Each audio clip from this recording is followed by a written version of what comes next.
With Colton Maerten, who will be discussing the heart of the matter, meanings of heart across American culture and Catholic tradition.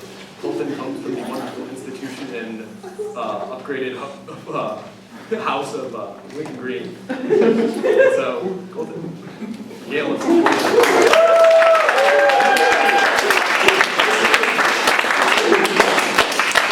Love you, Colton. Well, thank you, Tim. I actually have my own disclaimer. I've been told to not let this get too brainy. I have a tendency to just lecture. And so to alleviate that tension, I am going to make this actually quite personal. Because it always has been personal, this topic in particular.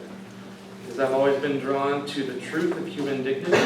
And so when it comes to personhood, persons are mysteries. They are real, they exist, I don't care what the philosophy professor says. And my particular talk is the heart of the matter, and it's looking at what is meant by heart when it's oftentimes used in modern American culture versus the Catholic tradition. So in terms of getting material for this very brief 10-minute talk, I went online and did a quick search for meanings of heart in modern American culture, and I actually found a very interesting site. Believe it or not, it's an organization that studies the human heart called the Franklin Institute. And they have a page on there called The Popular Heart. And on it they write this: if you pay attention to popular culture, you'll notice that the heart seems to be everywhere. Look at all of the ways that the heart influences culture: movies, literature, advertising, television, music, and poetry. And just for example, I'll give you some lyrics to a song that I particularly enjoy by Cascada called Listen to Your Heart.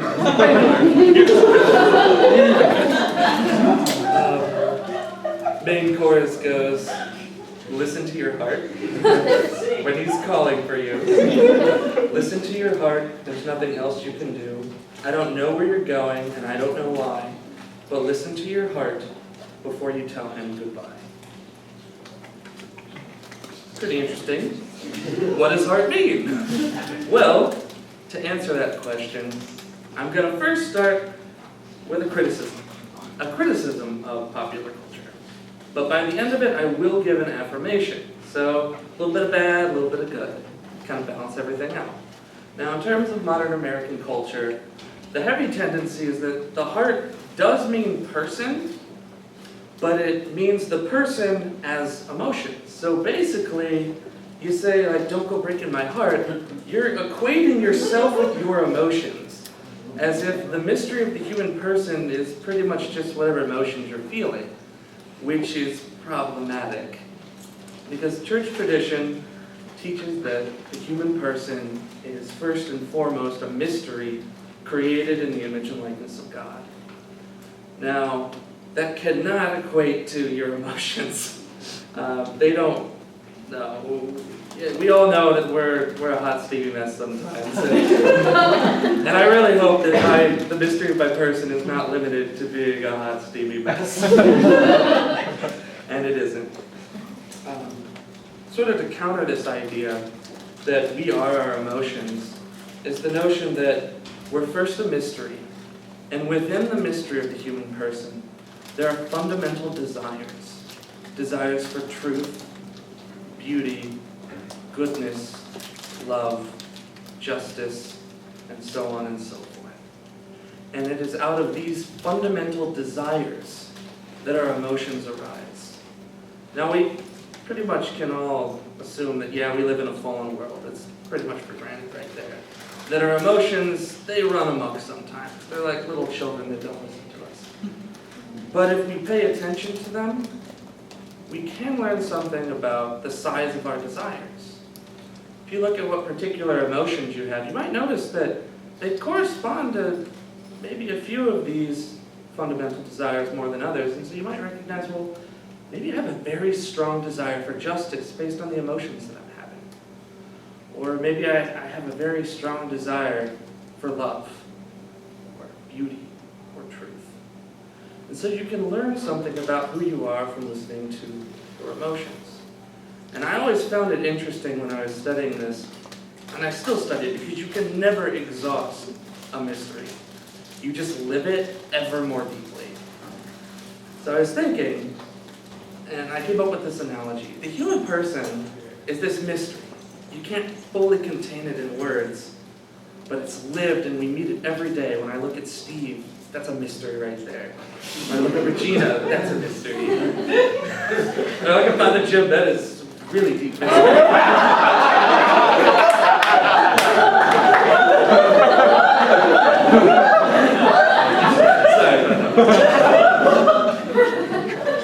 But you can look at these desires, truth, beauty, goodness, justice, love, and so forth. And it's like a cosmic irony because in the Catholic tradition we say these things, what they are, they're God. God is love. God is beauty. God is truth. God is goodness. And I was brought back to when I was a little kid. I had, oh man, I was really little. I was like 2 years old.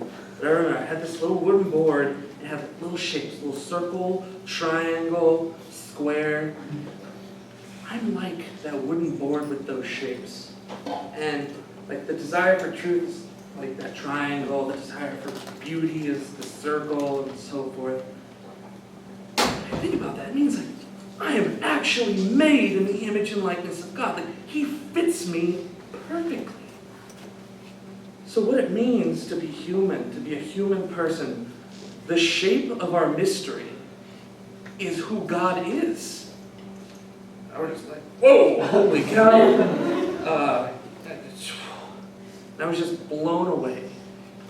And so I become really sad every time I think about some of the problems in popular culture where we treat people as if they are their emotions, which has caused some problems that we are dealing with right now, sort of current issues. Because we've limited our personal identity to like sadness or attraction. But we're a lot more than that. We're really, really deep. We're deeper than the ocean. However, there is some good. Popular culture is extremely good at getting us to listen to the fact that we have emotions. To say, yes, I'm really sad right now, or I feel this way. That hasn't always been the case. There's a stereotype called Catholic guilt. It's real, actually. No, it's a stereotype. It has a foundation in reality. We haven't always been very good at listening to our emotions, and we need to. Because if you listen to your emotions, like I said, you can hone in on those key desires and realize something about yourself and your relationship to God. Because if you have a really strong desire for justice, ultimately that means God is calling you to do something that involves the nature of that desire. It might be some sort of social action.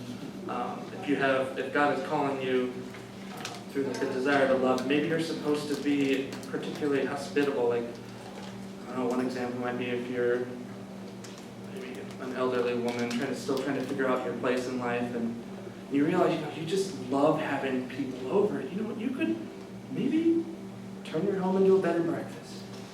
And the next thing you know, it sounds silly, but think about it. Every day you're serving people. And you realize that your emotions are just springing up ever more, and then you just serve people greater and greater, and you're finding that you feel like you're being filled, and you're watching the smiles and all those people who are living in your little bed and breakfast, and you just know that I'm doing what I'm supposed to do.